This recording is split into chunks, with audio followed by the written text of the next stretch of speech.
Welcome everybody. আজ আমরা diaper dermatitis সম্বন্ধে আলোচনা করব।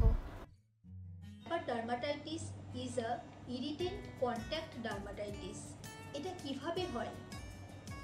দীর্ঘদিন কন্টিনিউ ডায়াপার ইউজ করার ফলে বাচ্চাদের পেরিয়ানাল এরিয়াতে অর্থাৎ অ্যানাসের চারপাশে এরিথেমেটাস, স্কেলি, প্যাপুলোভেসিকিউলার স্কিন ইরোশন দেখা যায়।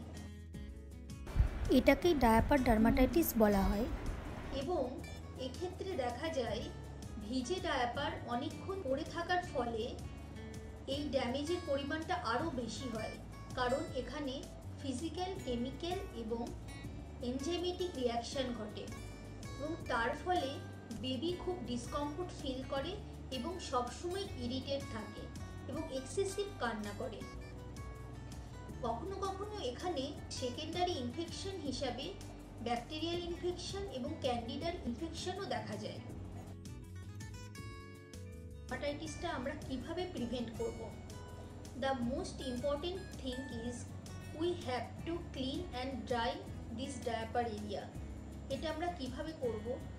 এভরি টাইম বেবি ইউরিন এবং স্টুল পাস করার পর আমাদের জায়গাটা হালকা করে মুছে নিতে হবে। কাপড় কিংবা ওয়াইপ দিয়ে বারবার জায়গাটায় ঘষলে হবে না, তাতে এটাতে ইরিটেশনের মাত্রা বেড়ে যায়। So the best thing is air dry. আমাদের বাতাসে জায়গাটা শুকনো করতে হবে। এখন ট্রিটমেন্ট হিসেবে আমরা জিঙ্ক অক্সাইড ইউজ করে থাকি several Times in a day, এবং অল্টারনেটিভ হিসেবে হোয়াইট পেট্রোলেটাম অয়েন্টমেন্ট ইউজ করা হয়ে থাকে। এবং সিভিয়ার ইনফ্লামেশনের ক্ষেত্রে হাইড্রোকর্টিসন 1% প্রথম 1 থেকে 2 দিন ইউজ করা হয়। In severe cases, please consult with your doctor. Take care of your baby.